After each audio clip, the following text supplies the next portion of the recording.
And joining me once again, I always look forward to our conversations, is Sonali Kolhatkar. Sonali is senior correspondent with the Economy for All project at the Independent Media Institute. And we have something in common over the past week. But first of all, Sonali, welcome back to the program. It's my pleasure. Thanks, Richard. We both visited student encampments last week. I went to the George Washington University encampment on Thursday into the evening and night, and I believe you visited an encampment as well, didn't you? I did. My first intention was to go to the UCLA encampment, but it was it was the morning after they had been raided and the entire campus was closed. I wanted to go to USC's encampment, but they had shut their campus down that day. So I ended up at Cal State LA's encampment, which had been set up just last Wednesday at the same, right as UCLA was getting raided, theirs was being constructed. And so I got to go in and talk to students. It was incredible what they had managed to do in just 24 hours.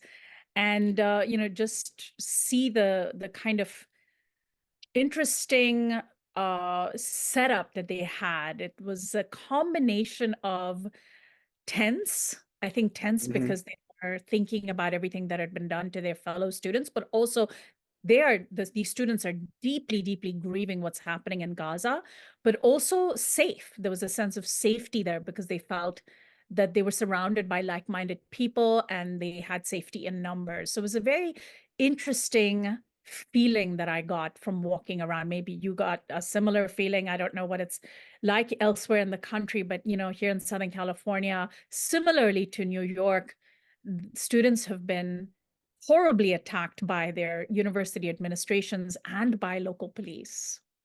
I think the first demonstration, anti-war peace demonstration I went to, I was trying to remember whether it was 1968 or 1969. I was, just entering high school and went to the March on Washington.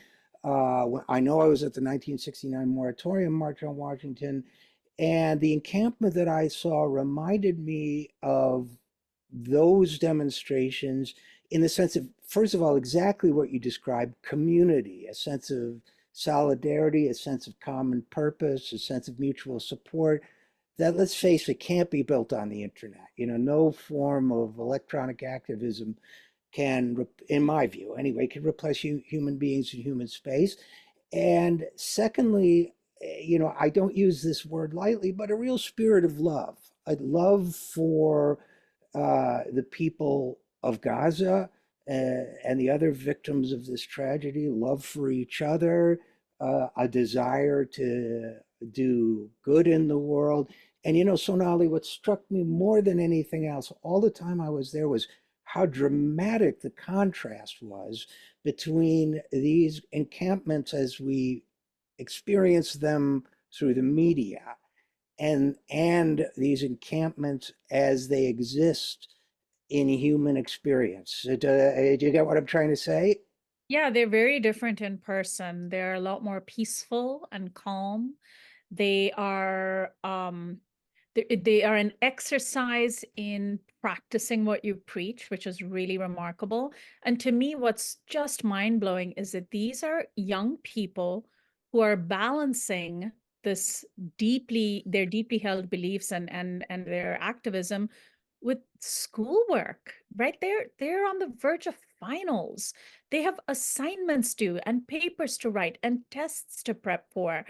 And some of them are graduating and thinking about college, and they are making space for camping out and putting their bodies on the line for this cause that they so deeply believe in, at a time when they maybe feel abandoned by a generation that has not done enough to protect them from gun violence or student loan, payments, or help them, usher them into a world where they'll have decent paying jobs, and maybe a future without a devastating climate crisis. So it's incredible what they're balancing.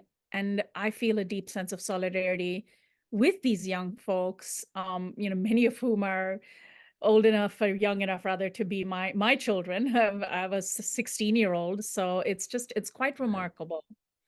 And one of the things that also struck me was that they were doing a pretty good job organizing themselves using a kind of, I guess, more of an Occupy Wall Street, World Trade, WTO protests, 1999, somewhat sort of anarchist self-organizing, but really doing it well. They had a medical tent with medical professionals, their kind of free store for anybody who needed stuff, had some things I never would have thought of bringing, handheld fans because it was really hot and muggy, or I can't even think now. Of course, they had a library. I always loved seeing libraries at protests, and people were just open to working with one another, sharing resources with one another. And you're right, the studying piece of it is huge. So they were doing that at the same time. Yeah, I'm not a student. Otherwise, I would have pitched a tent and stayed. That's how positively I felt about it. Of course, some people were upset with me for reacting that way, but that's just the way it goes. And you wrote, I wanted to talk to you, Sonali, about something you also wrote about just the other day, which is the fact that one of the student requests or demands is for divestment, university divestment, uh, and that, along with other things, sanctions or boycotts, these are nonviolent, as you keep saying, and I keep saying, nonviolent tactics with a long history, aren't they? Yeah, the reason why students are camping on their campuses as opposed to, joining citywide protests, which they might also be doing.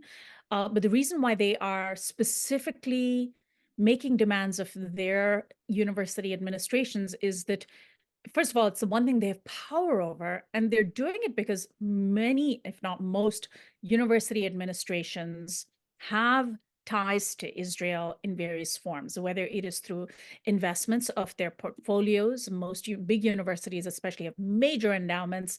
And just like our pension funds might be, invested in Israel, or companies that do business in Israel or are part of Israel's apartheid architecture. The same is true of university administrations. Some of them have more explicit ties. They might have foreign exchange programs. They might have partnerships, particularly technological and engineering partnerships. And so these students are making very clear that they want their university tuition and fees or taxpayer subsidies, if it's a public school, to have no part in a colonial power that is actively committing genocide. So it's something that they have very direct power over. The demands are very clear, and they're asking for divestment. And they're building upon a Palestinian-led movement for boycott, divestment, and sanctions, BDS movement, that was issued by Palestinian unions and other civil society groups in 2005. And so, it's not out of nowhere. It's not disorganized. It's very organized. It's very purposeful. It's very clear.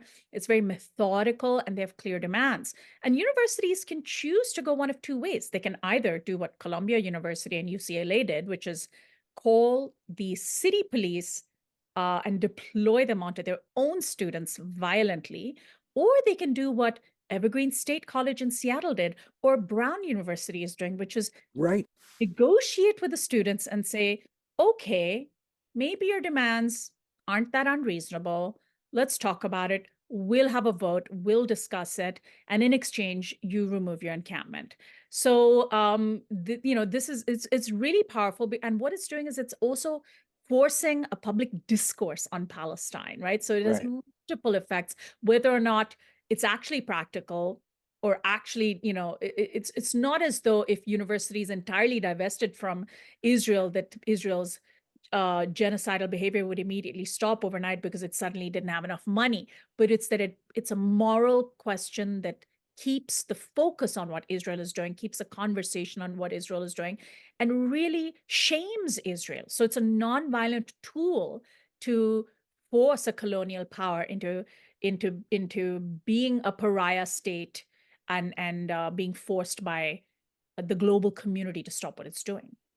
And Sonali, I really encourage people to read what you wrote. I thought it was outstanding, and it was published under a number of different headlines. But I think if you look for Sonali, Divestment, Economy for All, you will find it, especially if you limit your search to the past week or so, and as we speak. And one of the things that you talk about a lot is the comparison with the boycott and divestment movement against South Africa. And I think that's exactly right. That had a couple of very useful functions. The first being, of course, informative, communicative in the way that you just described. And secondly, it got so that the powerful people in South Africa eventually became ready to negotiate because it became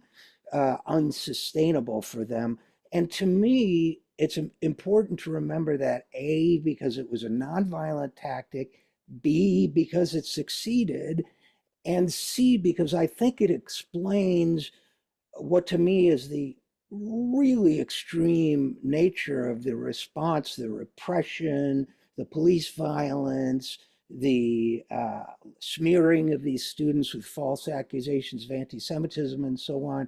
It's something we haven't seen to this level in many years in this country. And to me, it seems that it's a sign that they also, or whoever they are in this case, recognize that this is a tactic that works. But what do you think? I think it is a remarkably effective tactic. It's one tool in a large toolbox, and that's really important to notice, right?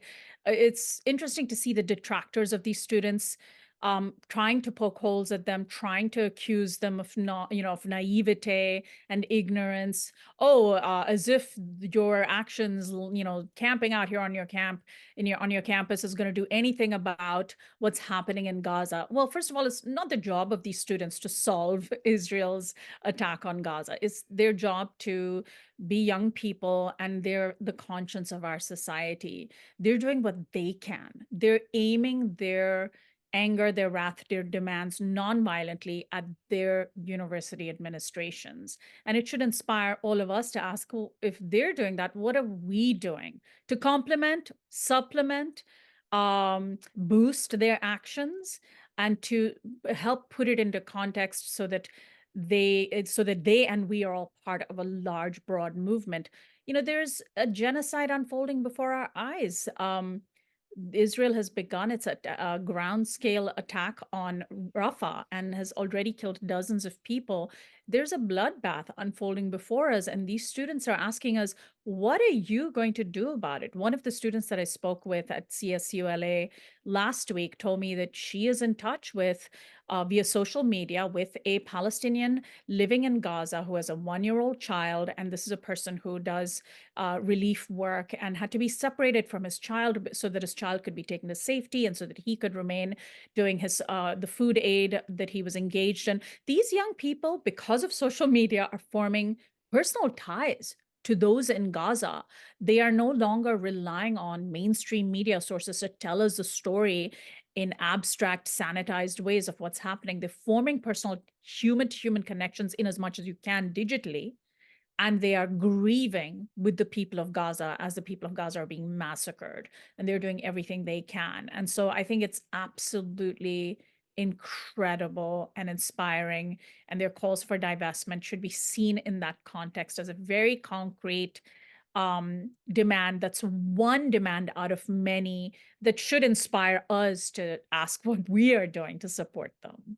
And the Palestinians I've been working with and communicating with have told me that these student protests have been tremendously uplifting to the morale of the people of Gaza who are experiencing a horror on a scale we can't imagine. So these students are also performing the righteous act of showing support and solidarity, not to mention, but I'll give you the last word in closing, that this is what our Palestinian uh, allies have asked us to do. Just as Mandela and the ANC asked us to do the same thing during their struggle for freedom. The good allies thing to do is to honor that request. And I think these students are doing this wonderfully. But again, I'll give you the last word. Yeah, to me, it's an act of conscience. That moral support, that solidarity is so critical, and it means, so much. There are definitely, we've seen on social media, young children in the refugee camps who are internally displaced in Gaza holding up signs thanking university students. And I can imagine, because if you're stuck in Gaza feeling abandoned by the world, and there are other young people who are getting their heads bashed in by police to put putting their bodies on the line to stand up in solidarity for you, it means something. People everywhere need meaning in their lives. They need a reason to keep living. And this is powerful. And again, I ask all of us, including our audience today, what are each of us individually doing to complement what these young people in our midst are doing to stop this unfolding genocide? It's a really important question, and we're going to ask ourselves this a few years from now. What were we doing in 2023 and 2020 Absolutely.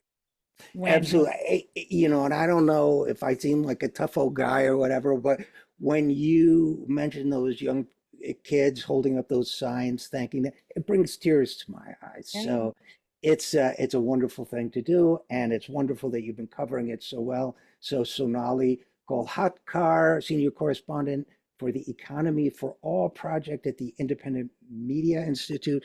As always, thanks for your great writing, and as always, thanks for coming on the program. It's my pleasure. Thank you so much, Richard. We depend on your support here at the Zero Hour, so please give whatever you can at any of the links you see on your screen. Thanks so much.